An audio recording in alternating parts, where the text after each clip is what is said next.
Hi, my name is Sarah Fox. I'm a PhD candidate in the Department of Human-Centered Design and Engineering at the University of Washington, as well as a visiting researcher in the Hybrid Ecologies Lab at the University of California, Berkeley's Electrical Engineering and Computer Science Department. And I'm Meredith Lampe. I'm a recent graduate of the University of Washington in the Computer Science and Engineering program. So in this talk, we want to discuss work done in collaboration with Dr. Daniela Rosner, interrogating data-driven mapping techniques through the deployment of a fictional company, a project that we call Parity in Place. So to start this discussion, I'll begin by telling you a brief story on how on and offline maps meet. So during early stages of investigating forms of database mapping, I became captivated by mixed reviews of a Japanese garden I'd encountered on Yelp. This 20-acre public garden sits at the south of the city of Seattle in a neighborhood called Rainier Beach. It's a largely working-class neighborhood with a majority of non-white residents, one of the few neighborhoods like it left in Seattle City proper. Over the last several years, hiring from large tech firms has prompted a dramatic rise in housing costs and resultant shifts in the demographics of the neighborhood in the city's core. So displacing longtime non-white residents to areas more to the south or east of Seattle. So some of the reviews of the garden both praise its expansiveness and complain of the sketchiness and broken car glass in the parking lot. So one representative review described the park as beautiful and then added, "Too bad the neighborhood is a bit sketchy." Some reviews rejected the neighborhood altogether, such as one noting, quote, the garden should be your only reason for visiting Rainier Beach, unless you know someone who lives there. So the beauty of the Japanese garden here was seen as an exception rather than the rule for the neighborhood. So to investigate these representations, I set out to visit the garden and see it for myself with my friend Michael one afternoon. So he chose to reserve a car near his house through the car rental company Car2Go, which I noticed they have around Montreal as well.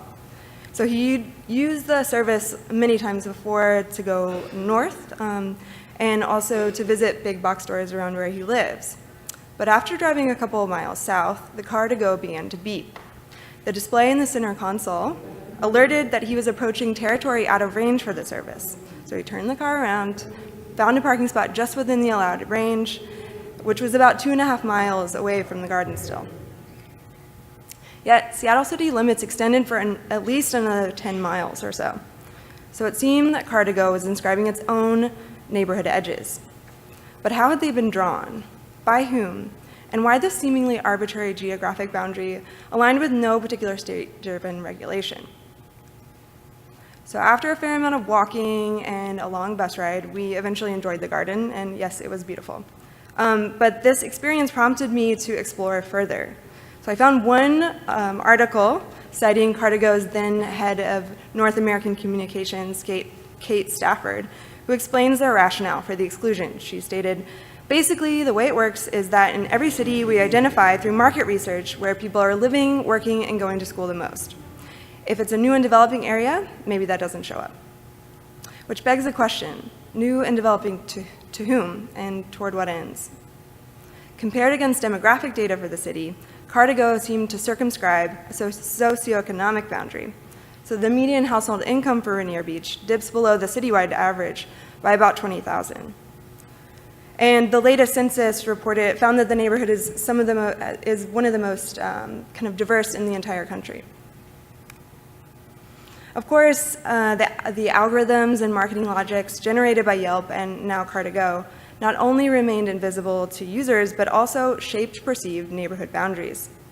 So recognizing this, we wondered together whether it would, how to make this kind of power relationship more broadly visible, and to use that visibility to engage in discussions on designing these platforms, with those designing these platforms. So not to necessarily place blame, but not excusing these platforms of responsibility either. So in parallel to this, we began to notice a particular set of imagery coming up over and again in tech firms, on the walls of design bookstores, even emulated in the work of our students in our department. So these were maps produced by the design company Orc Posters, depicting cities like New York, San Francisco, Chicago, through typographic arrangements that kind of using the names of neighborhoods to fill the bounds of the city. So the evocative nature of these posters seemed to appeal to designers. It was kind of a clean, modernist aesthetic, which was popular then and still now. So seeing this trend, we thought perhaps this might be a way to engage with designers in conversations on mapping and disparity that we'd been having together as a small group. So rather than taking up kind of an existing exploratory data analysis tool, we decided to use a familiar and evocative set of visual imagery to talk to designers in a language that they understood.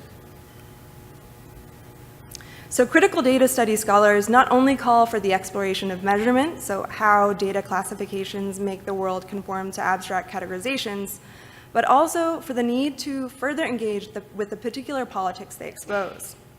So rather than treating data as kind of a neutral or raw resource waiting to be assembled, the intervention that follows uses design research approaches to explore how all data produce new worlds within and around them.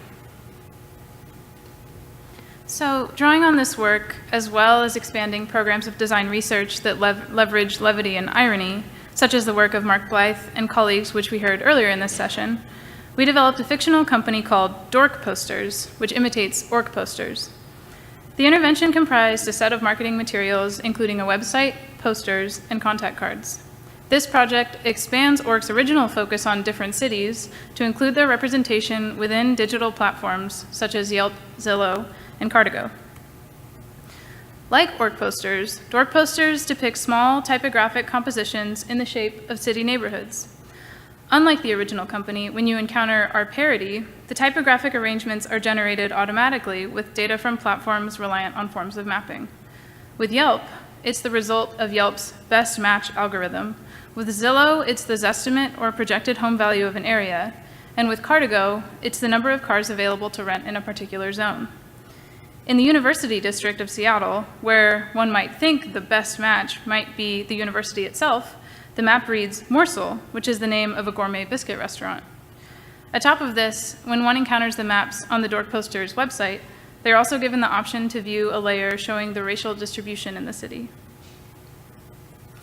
Specifically, the Dork Posters mapping tool is comprised of an API query of Yelp, Zillow, and Cardigo for each Seattle neighborhood, a shapefile describing the neighborhood bounds, and a custom text positioning algorithm that displays the results for each area in a manner that resembles orc posters.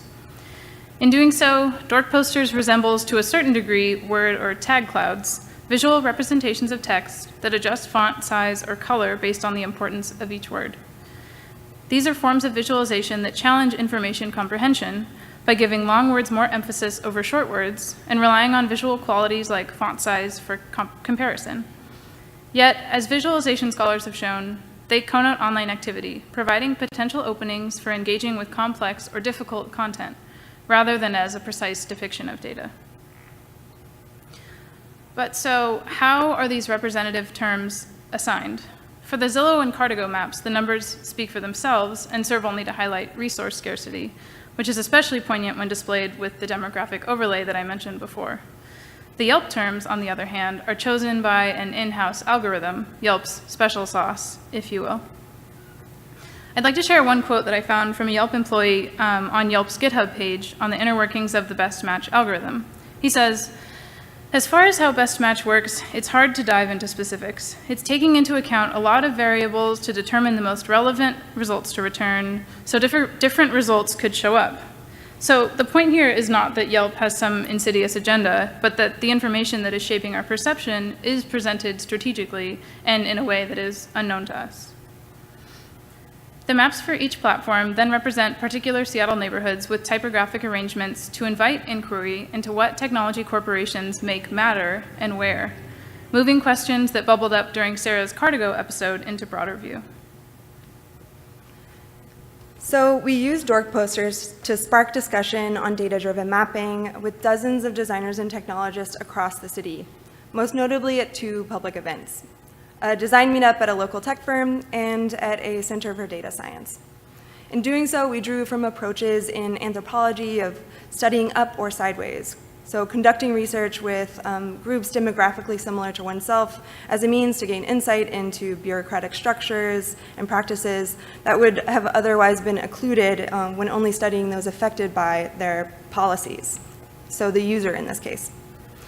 During one particular public encounter, we were in touch with representatives of a local interaction design association who were hosting a workshop on public design at the offices of a prominent tech firm. There, we hung up posters, set up a screen with a fictional website, and invited attendees to engage with the designs. So over the course of the evening, we interacted with a number of workshop goers who expressed both intrigue and puzzlement at the typographic arrangements. Many described kind of ad hoc theories of data sourcing alongside simple expressions of familiarity, noting their own takes on data provenance. So one technologist from the hosting firm struggled to make sense of the phrase that made up his home neighborhood on the Yelp map. Alkai Sewer, is that what it says? He was disappointed to find that the place that was associated with his neighborhood was a sewage company. Seeing a disconnect from his own experience of the place and its representation on the map, perhaps in a similar way to those in Rainier Beach who might encounter those garden reviews we mentioned earlier. In another example, a designer who stood with me for nearly the entire time we were exhibiting studied the Yelp and Zillow map, reading across them and comparing what they depicted alongside his own experiences of daily life. Toward the end of our encounter, he announced, "Oh, they're reductionist," as if he'd solved the puzzle. So almost as soon as we set up, Alan, a 30-something-year-old director of a local design organization, challenged us to explain what product or solution we were presenting, if not posters, as he had initially expected. While navigating the Zillow map, he took issue with its simplistic depiction of gentrification based on race. "There's more to this conversation," he said, pointing to how this map may have changed based on where public transportation was installed, what levels of education people had, and so on. Alan then used the Seattle neighborhood of Columbia City as an example of where one could chart the Zestimate over time and see how the moment the light rail gets in there, their property value may change and start the process of gentrification. "There's a lot more data. There are a million more things to look at," he explained. His insistence on the shortcomings shifted as he learned that we hope to use the tool to provoke this very conversation. Instead, he suggested that the project start a Slack channel to gather the conversation with the public more broadly. Alan's insistence that there was more to look at than racial demographic data sat uneasy with us, though. So although Alan did not directly reject this focus on race, his suggestion of more data and broader conversation and his casting of the current Zillow map as somehow insufficient or inaccurate had the effect of downplaying the importance of racial data, recalling to a certain degree the Car2Go representatives' dependence on marketing logics to explain why particular areas are not covered by their service. He used the light rail to explain the cost of houses as an example of how adding new sources of data could paint a potentially more accurate image of the city. Yet the light rail was not just any other data source. It was actually the key data source implicated in most recent kind of public narratives of gentrification across the city. Racial data, on the other hand, received comparatively less attention. So arguing that more data sources brought to bear on maps, the truer the story they would tell, also rendered questions of what or whose data irrelevant. In a city comprised of mostly white residents, Alan's comments revealed a technique of suppression, a way of avoiding conversations on race without being explicit.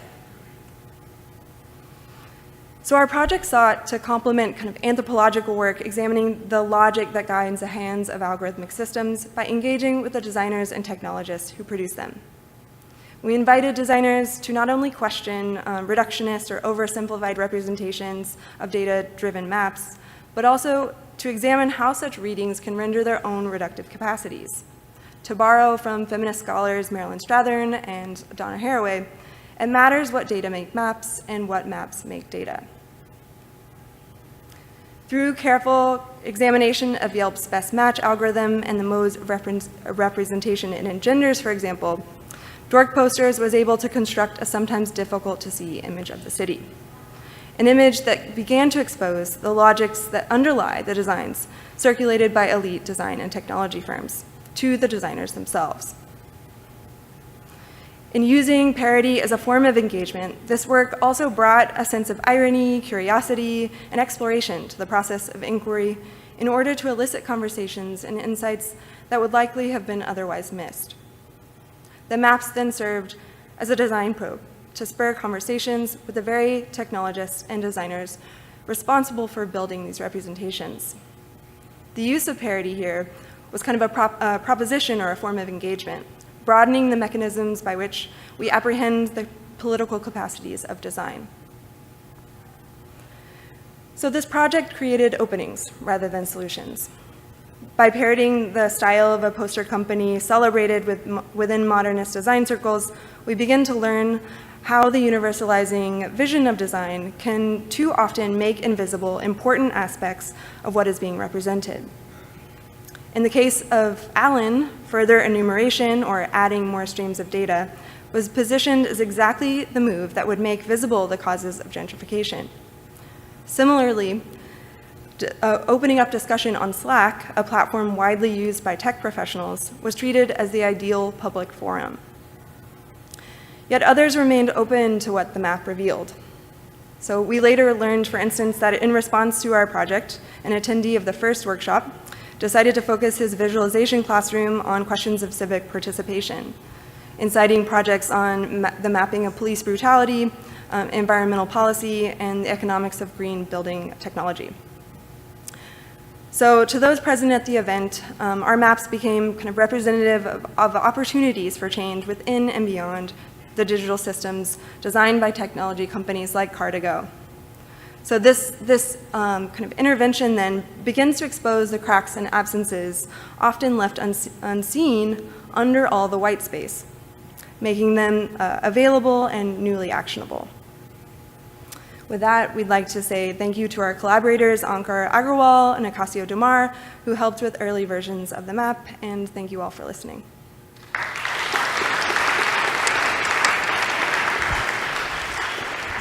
Thank you very much, Sarah and Meredith. Do we have any questions for the speakers? I'd like to please come to the front if you do. Fantastic. One question regarding the maps that you created. Usually when we have this sort of visualizations, they are something that we look at and then we close. Do you think that these maps as an artifact can have a better effect at creating conversations and reminding people of this discrimination of other effects in a different way that we people just see them at home in that sense? Are you saying kind of showing these maps in a public setting has a different effect than viewing Because them you were alone? kind of mimicking this artistic representation of the city that was usually done, and I'm asking if these maps that you created, if you think they could also serve the purpose of decorating in the house, but at the same time making this critic and always being there. So. Yeah, that's a good question. I would be happy if somebody wanted to take some of these maps and pose like a mini intervention throughout their daily life. Yeah, absolutely. Thank you. Hello, Jeremy Warner from UC Berkeley. Thank you for this presentation. This is great work. I was just wondering if there's kind of any consideration about like the timing of things, so potentially looking at data over time. You could have like a vintage version which shows like what it looked like 10 years ago, and that's maybe brings some nostalgia and like, oh, like what was my neighborhood like back then? But I don't know if that data set is accessible, or I don't know. Yeah. I can take it. Yeah. Yeah, so we discussed, I mean, you can imagine, like, especially with like an interactive website, doing sort of like a slider, like, you know, this is like from 12 months ago, and look how things have changed, especially with the demographics. Unfortunately, there are limitations with the social media data in particular for like how long you can cache and all that stuff. And so it makes it a little bit more difficult to do that like retroactive work. But I think it's a great idea, and I think it would be really an interesting exploration. Cool, thank you. Mm-hmm. I also have a question. So I was really intrigued by the way in which you're using the cultural reference points, I suppose, that you chose for your parody work. And I was kind of thinking, often when I think of parody, I think of humour. So could you just speak a little bit more about the sort of the ways in which humour might have worked in those sessions with the with your participants, and whether the sort of the reference points of the posters was actually a mechanism for promoting some silliness around, I guess, some of these serious conversations. I think for us, at least in the encounters that we had, it provided an opening point. It didn't stay silly as soon as they figured out that it wasn't like org posters really. So for us, it was kind of an opening that led to these kind of longer, broader conversations about the state of the city.